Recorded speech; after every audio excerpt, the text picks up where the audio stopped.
अदालतले भनिहाल्यो लौ त लौ भनेको छ। यहाँ त मुसाको दौड चलिरहेछ भाइ। म त पुरानैमा फर्किन्छु भन्छ एउटा। हिजोसम्म आमा चकारी त्यति गाली त पृथ्वी लोकमा कसैले कसैलाई गर्दैन। आमा चकारी गाली गरे माधव नेपाल त अब के गर्नु त, उतै जानु पर्यो भन्दै लुसलुसु उता हिँडिरहेछ। अलिकति स्वाभिमानी बरु त्यही मगरको छोरो रहेछ गृहमन्त्री। मैले त बोलिहालेँ भनिहालेँ, म यतै बस्छु, जा मेरो पद गए पनि जाओस्, म त जान्न भन्यो त्यसले चाहिँ। त्यति नैतिकता त रहेछ त्यसमा, जानवरै भए पनि। यो अर्को चाहिँ हेर्नुहोस् त गति।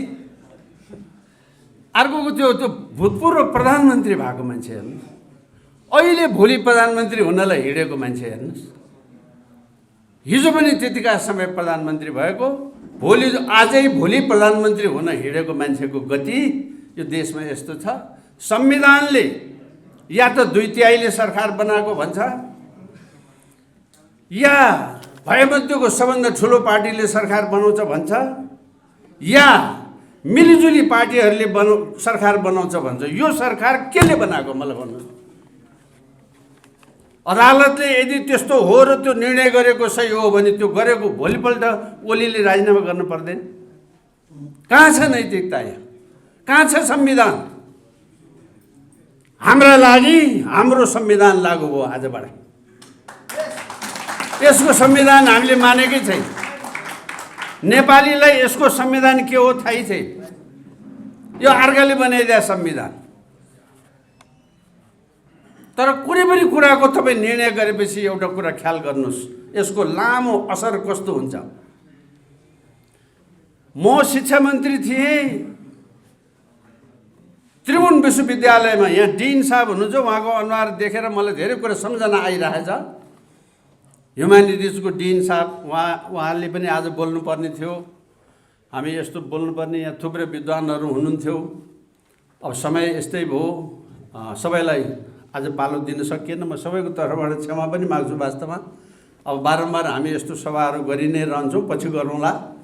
तर उहाँलाई देखेर म एउटा कुरा फेरि सम्झेँ मैले।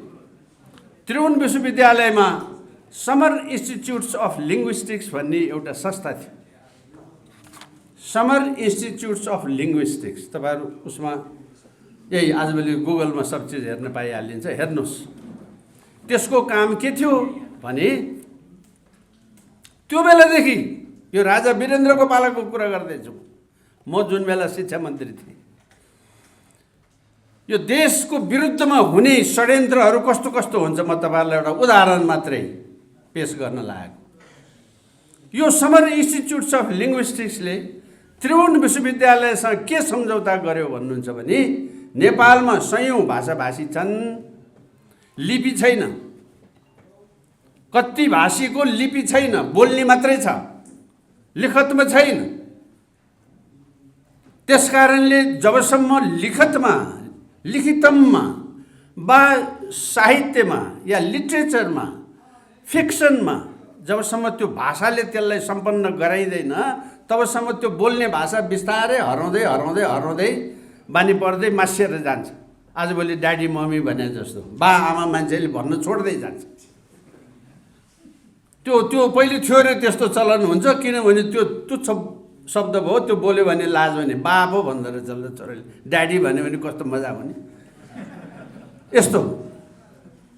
यस्तो भएर जान्छ। तर त्यो समर इन्स्टिच्युट्स अफ लिङ्ग्विस्टिक्सले देशको भाषाको अध्ययन गरेर लिपिबद्ध गर्ने भनेर विश्वविद्यालयसँग सम्झौता गरेका रहेछ।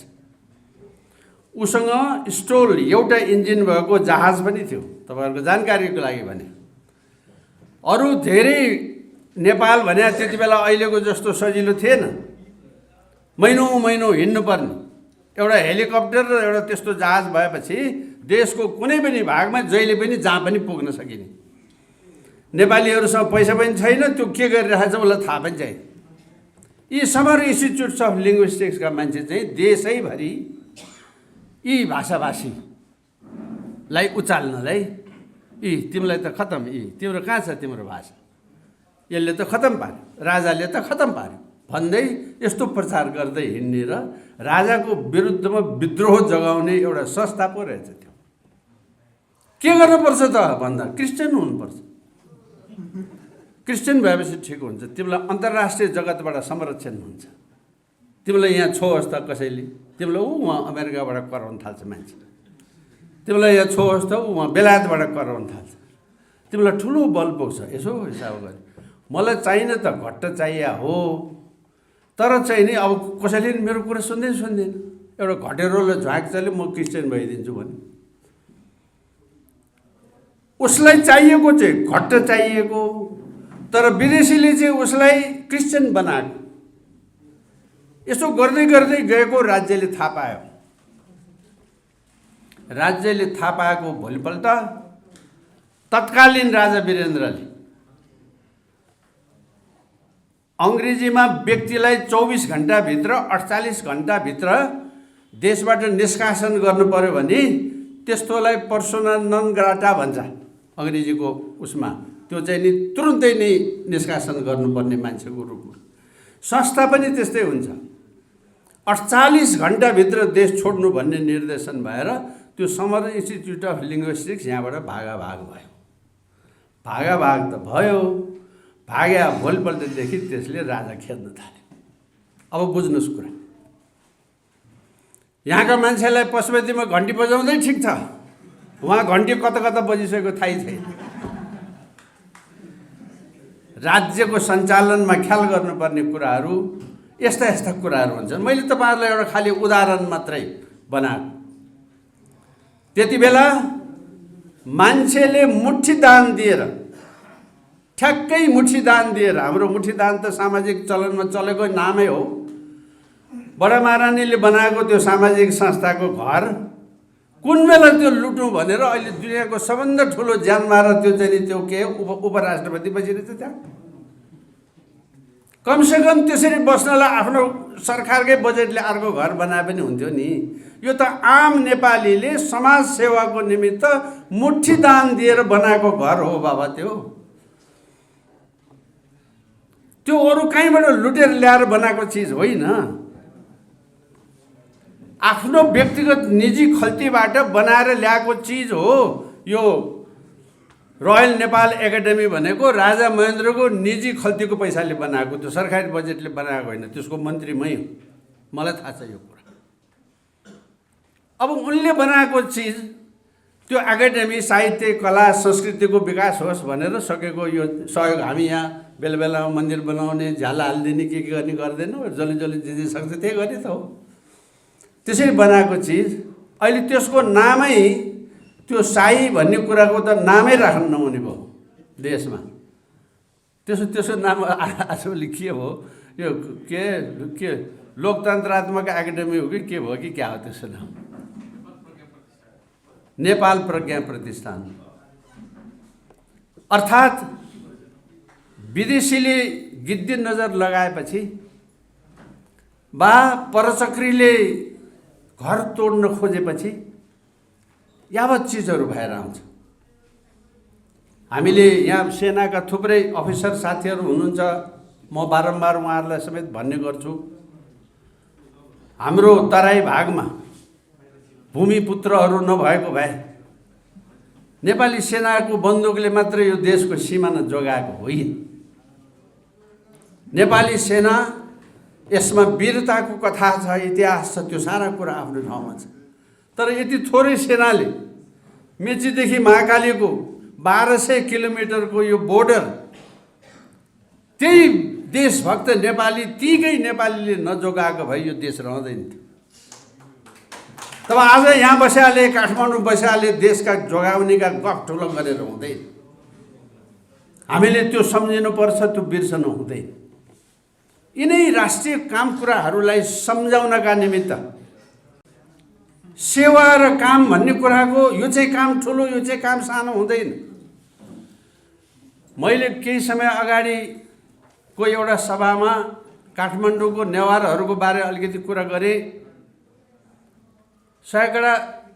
90ले चाहिँ ठिकै कुरा गर्यो यसले भने, 5 जनाले चाहिँ यो बुढो के भएको बौला छ कार्य खालि नेवारको तारिफ मात्रै गर्छ भनेर लेखेछु त्यो उसमा। त्यो यो कमेन्ट आउँछ नि त्यो फेसबुकमा। नेवारको मात्रै तारिफ गरेर म फेरि दोहोऱ्याएर भन्छु, तपाईँ नेपाली भएर गर्व गर्नुहुन्छ आज? किन, के ताकतले गर्व गर्नुहुन्छ?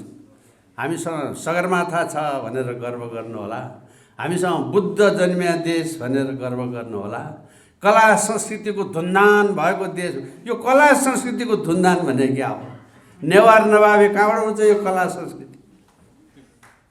देशको बारेमा तपाईँ गर्व गर्नुहुन्छ भने त्यो गर्व गर्नलाई तपाईँलाई मद्दत गर्ने कर्मीलाई नबिर्सिनुहोस्। मेरो भनाइ यति मात्रै। रीतिरिवाज संस्कृतिको मूल्य मान्यताको गर्व गर्नुहुन्छ भने त्यही अनुसार त्यसलाई नै तपाईँले इज्जत गर्न सिक्नुहोस्।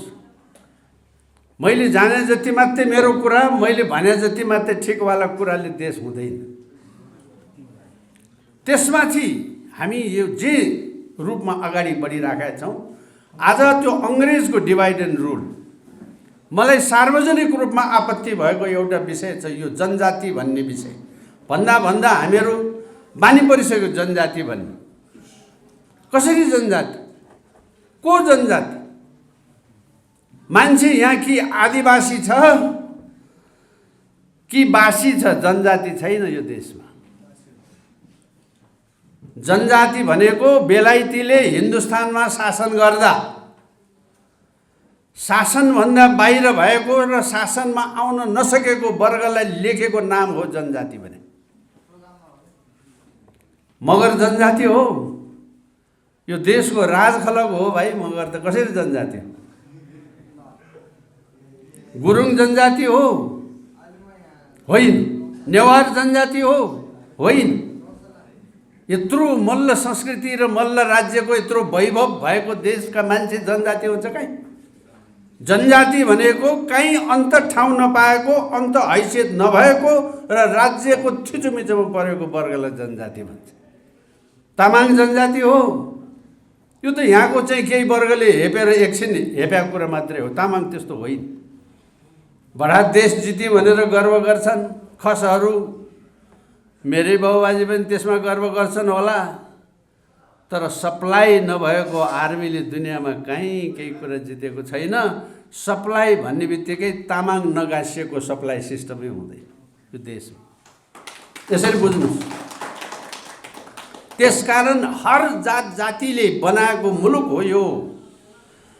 अब एक थरीले मात्रै त्यसलाई भाड्न खोजेर, बिगार्न खोजेर, नाच्न खोजेर वा पर पारेर होइन। मैले यो सबै थोक काम गर्ने सिलसिलामा तपाईँहरूको आज हामीले यहाँ 2 बजेदेखि 4 बजे कार्यक्रम सकिने है भनेर सल्लाह गरेको। अब घडी चाहिँ अलि निकै दौडिसकेका हुनाले मलाई अलिकति अस्ट्रेलिया पनि लागेको। अघि सुरुसम्म चाहिँ ठिकै टाइममा थियो। अहिले पछि मेरै कारणले चाहिँ चाहिने भन्दा बढ्दा पो हुन लाग्यो कि भनेर मैले अलिकति छोट्याउनुपट्टिमा लाग्छु।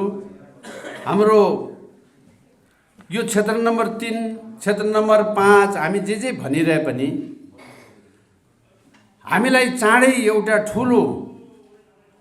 एउटा ठुलो राष्ट्रिय तहले आँखा ठुलो पारेर हेर्ने गरी एउटा आन्दोलनको तयारी गर्नु छ। अघि भन्नुभयो नि, सोझै मुखले गइदिए त हुन्थ्यो, नगएपछि नघोक्राइ सुख छैन। म चाहिँ घोक्राउने भन्ने शब्द प्रयोग गरौँ कि ढुङ्गै हान्ने पिट्ने मात्रै भन्दा घोक्राउने चाहिँ शब्द, अथवा मैले चलन चल्तीमा भन्ने गरेको चाहिँ लिड्को लाउने भन्ने गरेको छु। गाउँघरमा लिड्को लाउने क्या, त्यो गोरुले त्यो काठ सोझ्याएर दौडाएपछि त्यो डल्ला डल्ली जति सबै उसै साफ हुने। यो लिड्को लाउनु पर्यो देशलाई। अर्थ अघि लामाजीले भनेको मैले भने अर्थ उही हो, अर्थ चाहिँ। तर खालि मैले भाषाको प्रयोग त्यो गरे मात्रै हो। लिड्को लाउनु पर्ने छ। देशका अपराधीहरूलाई एकपटक कारबाही गर्नै पर्ने छ। कारबाही गर्नलाई गाह्रो के छ भने यहाँ काङ्ग्रेस हुनुहुन्छ भने काङ्ग्रेस जनले राम्रोसँग सुन्नुहोस्। यत्रो आन्दोलन गर्यो, यत्रो विधि दुःख गर्यो, अब त ठिक भयो भन्ठानेको आफ्नै मन्त्रीहरू डुङ गनाउन लाग्यो। यो कसले भने? यो गणेशमान सिंहले भनेको। आन्दोलन र क्रान्ति सकेर बल्ल चाहिँ यत्रो परिवर्तन ल्याएको बेलामा आफ्नै मन्त्री डुङडुङती गनाउन लायो वा भनेर गणेशमानजीले एकताली सार्वजनिक रूपमा दुःख व्यक्त गर्नुभयो। अनि त्यसमा थप अर्को कुरा पनि भन्नुभयो, किन गनायो त मन्त्री पण्डा, बिहानै छोरी रुन आउँछ, दिउँसै छोरी रुन आउँछ, बेलुकै छोरी रुन आउँछ, सबभन्द खराब त ज्वाइँ बु परेछ। तपाईँ लिडको लाउने त भन्दै हुनुहुन्छ, सबैलाई मार्ने त भन्दै, ठोक्ने त भन्दै हुनुहुन्छ, घुमाएर ल्याउँदाखेरि सबभन्दा भ्रष्टाचारी आफ्नै ज्वाइँ परेपछि के गर्नुहुन्छ? आजको नेपालको समस्या यो पनि हो। यहाँ ठुल्ठुला आन्दोलन र क्रान्तिको समस्या यो पनि हो। आज प्रचण्डको गति हेर्नुहोस् त, दुर्गति। यो गणेशमानजीले भनेको र यो पुष्प कमल दाहालको गति एउटै होइन। हुँदा हुँदा सिङ्गै देशको भोटै च्यातेर लुट्दाखेरि पनि सुख पाएन। त्यो छोरीले त्यहाँभन्दा बढी गर्ने के हो? ज्वाइँ रिसाउला भन्ने पिर। यस्तो तरिकाले राजनीति हुँदैन। एकपटक राष्ट्रिय शक्ति नेपालमा बस्ने मान्छेले सङ्कल्प गर्नुहोस्, तेरो मेरो जान्दिन, एकताली लिडको नलाई हुँदैन। लामो समयसम्म लिडको लाउने ताकत कसैको पनि छैन यो देशमा, ख्याल गर्नुहोस्। मेरो मात्रै होइन, बा प्रचण्डको बा यसको मात्रै होइन, समय परिस्थितिले घुमाउँदै ल्याउँदा कतिसम्म हुन्छ भन्ने कुराको म जस्तो राजभक्तले पनि बारम्बार भन्ने गरेको एउटा कुरा म भन्छु। राजा वीरेन्द्रले शासन हातमा लिँदा राजा वीरेन्द्रको सबैभन्दा पहिलो भाषण के थियो भने, म र मेरो श्रीमतीको तर्फबाट आम नेपालीलाई धन्यवाद दिन्छु भनेर सार्वजनिक भाषण गरेको राजा वीरेन्द्रले। त्यो राजा वीरेन्द्र पछि हुँदा हुँदा हामीबाट गरिबक्सेको यस्तो शासनमा यस्तो भयो उस्तो भयो वालामा पुगिबक्छु। किन? कुरो त उही ज्वाइँ जेठान साला भिनाजु। यो ज्वाइँ जेठान साला भिनाजुको महारोगबाट यो पृथ्वी लोकमा कुनै मान्छे मुक्त छैन। यस्तोमा के गर्ने? त्यो लामो समयसम्म लिडको लाउँछु भन्यो केशरबहादुरले भने नपत्याउनुहोस्। भोलि मेरो हुन त छैन मेरो ज्वाइँ, त्यही पनि ज्वाइँको घुवाइँको भैँसी पाल्ने मान्छे भैँसी पाल्ने मान्छे आइहाल्छ। अनि गर्ने के? 20-20 वर्ष तपाईँको लागि ज्यान फालेको, यस्तो गरेको, प्राण दिएको, भोट दिने बेला कस्तो गरेको, फलानु बेइमानले वा कस्तो गरेको, घर जलाएको, माओवादीले उठाएकै तपाईँको कारणले अब बसिन सक्नुहुन्छ त्यहाँ, सुनेर साध्य हुनु। लौ त लौ भन्नुपर्ने अवस्था पारिदिएपछि खेल खत्तम भयो। त्यस कारण त्यो उसले लौ त लौ भनाउने अवस्था हुनुभन्दा अघि नै लिडको लाएर साफ गरिदिइसकेपछि जा भइहाल्छ, अब के गर्नु त भन्ने। नत्र हुँदैन। चाहे त्यो ठुला महापुरुष जोगी सन्यासी महापुरुष किन नहोस्, ज्ञानी सरस्वती किन नहोस्, सामान्य मान्छेको त कुरै छाड्नुहोस्। त्यसैले यो मनुष्य मात्रमा हुने महारोग हो। त्यो चाहे जुनसुकै मान्छेमा लागु हुन्छ। म तपाईँहरूलाई एउटा अर्को उदाहरण बताउँछु। समय सन्दर्भले म अमेरिका पुगेको थिएँ। वासिङटनको हाम्रो एम्बेसीमा बेलुका खानु बोलाएको थियो। खाना गएको थिएँ। यो भेखबहादुर थापा एम्बेसडर भएको बेलाको कुरा। संयोगले त्यो ट्याक्सी चढेर जाँदाखेरि त्यो ट्याक्सी हाँक्ने मान्छे, ट्याक्सी ड्राइभर चाहिँ तत्कालीन इरानको राजा शहनशाह पहलवीको छोरा रहेछ। विचार गर्नुहोस्। अब मैले सन्दर्भ यसरी बुझ्नुहोस् है। राजा शहनशाह पहलवी भनेको 2500 वर्षदेखि शासन गरेको राजा। त्यो राजा अन्त्य भयो, खुमेनीको शासन आयो। हामी सबैले रेडियो समाचारमा सुनेकै छौँ। उहाँलाई अमेरिकाले रेस्क्यु गरेर भगायो। उहाँ भागेर जानुभयो। भागेर गएपछि उहाँको अन्तिम भाषण एउटा के भयो भने, मेरो देशको जनता मसँग यति धेरै टाढिसकेका छन् भन्ने कुरा मलाई थाहा थियो। त्यो राजाले भनेको कुरा उनको किताबमा लेखाएको छ यो कुरा। उनको छोरा अब शहनशाह पहलवी भनेको कति सम्पन्नता, अब 2500 वर्षको इतिहास भने अब कहाँ भन्नुहोस् न। यहाँ हामी 100-150 वर्षका कुरा गरेर बसेका छौँ। हाम्रो शाह परिवारकै हामी 300 वर्षको लगभगको कुरा गरेका छौँ। पृथ्वीनारायण शाहदेखिको कुरा गऱ्यो भने यो 2500 वर्ष अघिको कुरा। त्यस्तो इतिहास भएको राजा सैमतले ठाउँ छोड्नुपर्ने अवस्था भयो। किनभने यो तेरो र मेरो आफ्नो र बिरानोको महारोगबाट कोही मुक्त छैन। त्यसैले यो परिवर्तनका निमित्त कसैलाई थोरै समयमै यसको बाध्यता परेर आउँछ, कसैलाई लामो समय दीर्घकाल त्यसले टेक्छ है। अब अहिले यिनीहरूले डरका कारणले, धम्कीका कारणले, लोभका कारणले वा हजार प्रकारका अरूका कारणले यो जबरजस्ती थेगेको मात्रै हो। यथार्थमा जनताबाट यो मुक्त भइसकेको छ।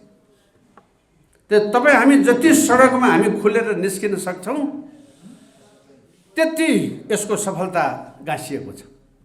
आज काठमाडौँको 3 र 5 अर्को हप्ताभित्र यहाँ अब सल्लाह भइराखेको छ 8, 9, 10 हाम्रो काठमाडौँको निर्वाचन क्षेत्रको 1, 2, 3, 4, 5, 6, 7सम्म हाम्रो यो भइसक्यो। अब 8, 9, 10 3टा निर्वाचन क्षेत्रमा यस्तै समिति बनाउन बाँकी छ। लगभग हप्ता 10 दिनभित्र हामी गरिसक्छौँ होला भन्ने हामीलाई लागेको छ। कोसिस गरिराखेका छौँ। र काठमाडौँको 10 निर्वाचन क्षेत्र, ललितपुरको 3टै निर्वाचन क्षेत्र र भक्तपुरको 2टै निर्वाचन क्षेत्र सकिसकेपछि हामीले फेरि एउटा ठुलो विशाल र्याली काठमाडौँमा हाम्रा तमाम साथीभाइहरूको सहयोग र क्रियाशीलतामा गर्ने हामीले लक्ष्य र योजना बनाएका छौँ। आज त्यसको निमित्त देशभरिलाई मेसेज जाने गरी, देशभरिलाई सूचना जाने गरी तपाईँ साथीभाइहरूले जो आज काम गरिदिनु भयो त्यसको लागि म हार्दिक आभारी व्यक्त गर्न चाहन्छु। हाम्रो केन्द्रीय अभियन्ता सदय राणाजीले यसमा विशेष योगदान गर्नुभएको छ। उहाँलाई मुरी धन्यवाद छ। सदयजी त्यहाँ हुनुहुन्छ, कृपया एकताली। चितवनको मान्छे जतिले लुट्दै मार्दै कति लुट्ने कति मार्ने हुँदा साधारण बच्चा बोकेर हिँडेको आइमाईहरूलाई समेत त्यो बसमा आँखा चिम्लेर बम हानेर मार्ने मान्छे, अग्रगामी छलाङवाला हुने, नेपालको जनता, नेपाली जनतालाई मारेर मलाई शासनमा बस्नु छैन, मेरो राजदण्डको जिम्मा लिऊ, मलाई बस्ने बास देऊ, म जङ्गलाङ गएर बस्छु, बरु म यो हत्या हिंसामा छैन भन्ने राजा चाहिँ प्रतिगामी हुने। अहिले के हो? यही होइन? राजा र राजाका कुरा गर्नेलाई उनीहरू प्रतिगामी भन्छन्। हामी कस्ता प्रतिगामी भने मान्छे मार्नुहुन्न, ज्यान मार्नुहुन्न, लुट्नुहुन्न, पढेर मात्रै पास गर्नुपर्छ, लुटेर हुन्न भन्ने जति चाहिँ प्रतिगामी। भर्ना भएपछि पास नभएर सुख, लौ त मेरो छोरा फेल गर। मास्टर त जागिर पो खाएको त राजनीति गर्ने हो, मैले स्कुलमा बेलामा जानुपर्छ भन्ने छ। तासको च्याको त गाउँलेलाई पो हो त, मैले त 5 खाल लुट्या हो नि। धेरै श्रीमती बिहा नगर त अर्कोलाई पो भने हो त, मेरो छोरोले त जति गरे पनि हुन्छ नि। यही हो अग्रगामी छलाङ। हामीले दिनका दिन देखेको अग्रगामी छलाङ त यही हो। हामीले भन्ने कुरो चाहिँ नि प्रतिगामी भनेको कुरा यही हो। त्यसकारण यहाँहरूसँग बारम्बार बसौँला, फेरि कुरा गरौँला। यति समय दिनुभयो, यस्तो चुबो लाएर सुनिरहने मान्छे पाएँ भने त म त दिनभरि रातभरि गरेर नि भाइ अलिकति हल्ला गरेर पुग्यो